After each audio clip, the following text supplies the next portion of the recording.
Hello, my lovelies, it's your girl Nightmare, and today I want to do a kind of like a series on positive Halloween memories from when I was growing up or, recent years and all that.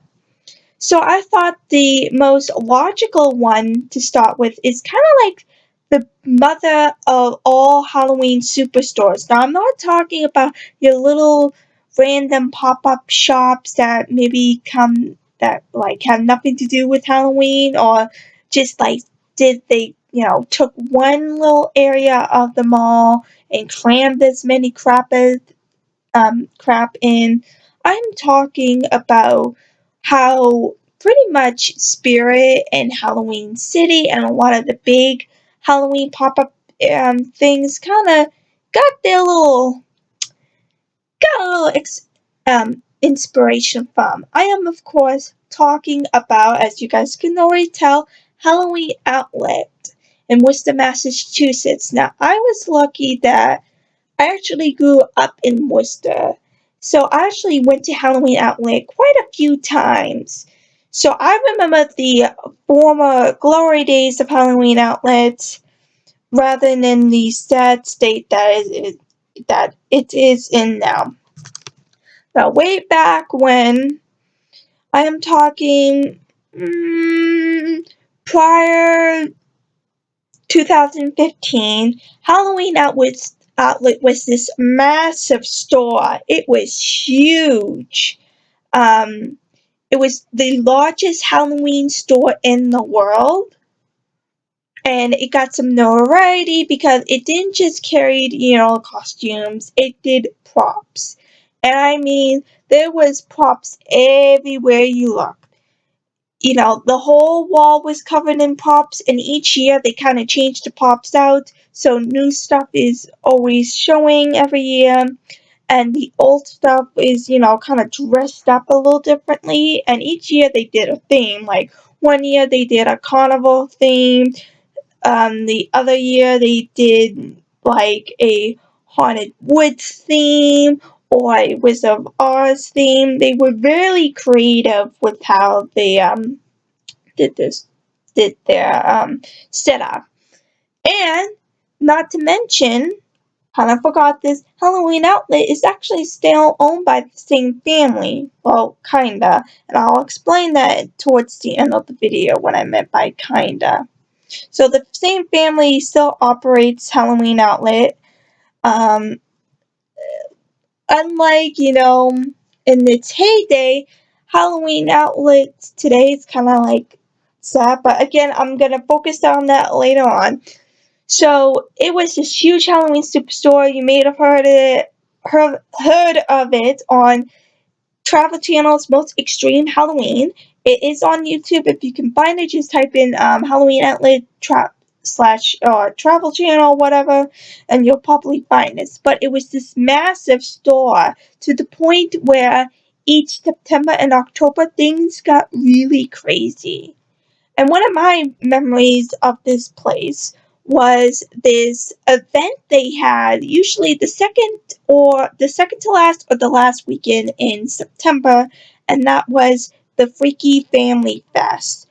This was a kind of like a discount sale to get rid of old inventory, and it was also like the first time a lot of the new props were set up. The new Halloween setup was set up. By Halloween setup, I mean like the theme of the year was set up. There was freak shows, there was food trucks, there was animals, there was clowns face painting, all that fun stuff. And you had tent sale as well. So it was kind of like our tradition to go there at least for a couple of years. It was really fun, and it was kind of like one of the first signs that to tell us saying, "Hey, Halloween's coming." Another sign was if you saw one of the Halloween outlets hearse. Now these hearses was huge.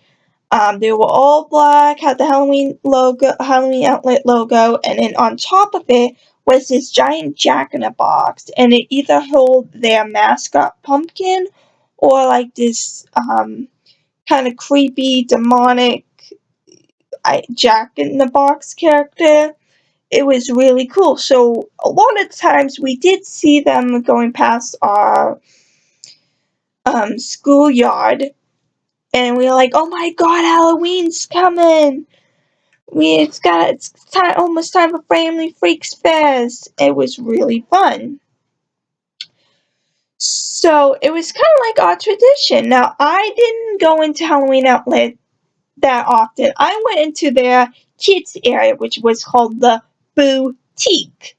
Get it? Boutique. That's funny.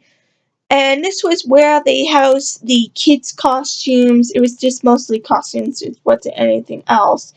Inside was where all the adult costumes and the masks, the whole wall of masks, the whole wall of wigs.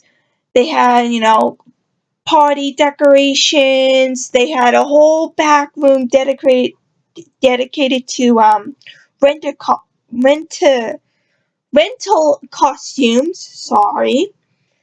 So it was this massive store, and on top of that, they had a makeup person there on staff for the whole entire Halloween season. So if say you're not really that great at makeup, you can go to Halloween Outlet before your Halloween party or go trick or treating, get bloodied up, you're good to go. So it was really cool.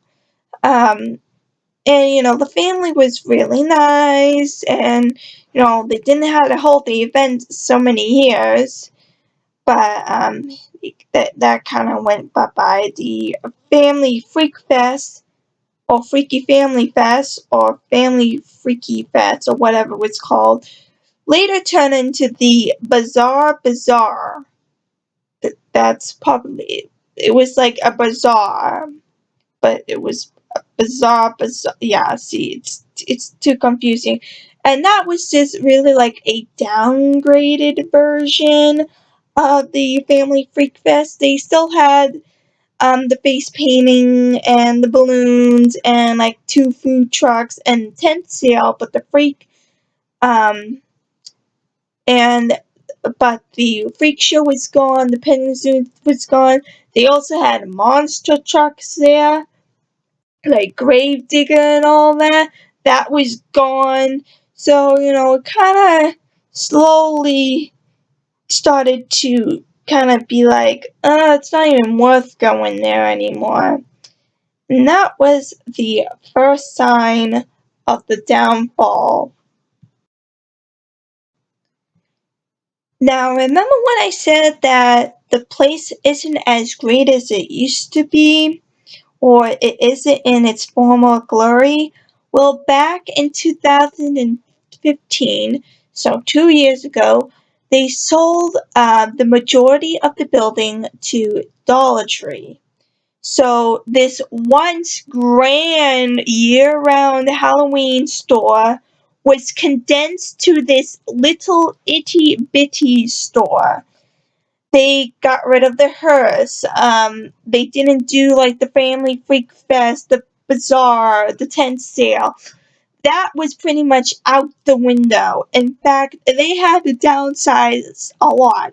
So pretty much the inside of Halloween Outlet now pretty much looks like your teeny tiny pop-up Halloween store that couldn't get a big enough space and just shoved everything in it. They still have a couple of props, but it isn't as grand as it used to be. The hearses are gone. They still have the makeup person, the family still runs the business and all that. But, going from this huge store to almost like a third of a store is kind of sad, especially for a business that's been there for over 30, well, not been in that location, but been around for 30 years, over 30 years. It predates Spirit Halloween. So Spirit Halloween had actually have to thank Halloween Outlet because, kind of have to. So if that didn't get worse, the family then sold the business to a prop supplier. So now it's not technically their business anymore. It's more like a prop supplier's business. And you're going to get newer costumes. And really what it probably looks like now, it probably looks like your Spirit Halloween. And that's kind of sad. From being the store that Spirit Halloween used to look up to now stooping down to Spirit Halloween. And I'm nothing against Spirit Halloween. I just don't like their setup because it's like, oh, you get a couple of props here and there. You know, when you walk in, you see a couple of props and then a couple of props in the back. Most of it's costumes. That's what Halloween Outlet is now. And it's so sad to, see that Halloween Outlet has become that. And a lot of people agreed, people left, Facebook reviews saying, why did you have to sell, a third of most of your store? It stinks now, or rather, it sucks now. Or, I really miss, what Halloween Outlet used to be, not what it is now. And, can't say I blame them because it used to be this great place. It used to be something that people look forward to every year. People made trips down to Halloween Outlet just to look around. It's sad that now, Spirit Halloween and Halloween Annex and Halloween City are kind of like the big Halloween providers now, and Halloween Outlet is this like little storefront, really. And it's really sad to see once a great Halloween store be reduced to nothing. So I will leave it on that. I hope you enjoyed this video. Please give me a comment about if you have any more questions about Halloween Outlet or whatever. I'm gonna do a couple more of these. I'm hoping. I'm keeping my fingers crossed. I'm gonna be doing a couple more of these videos for October. So please look around for that, and I will see you all later, my lovelies. Bye.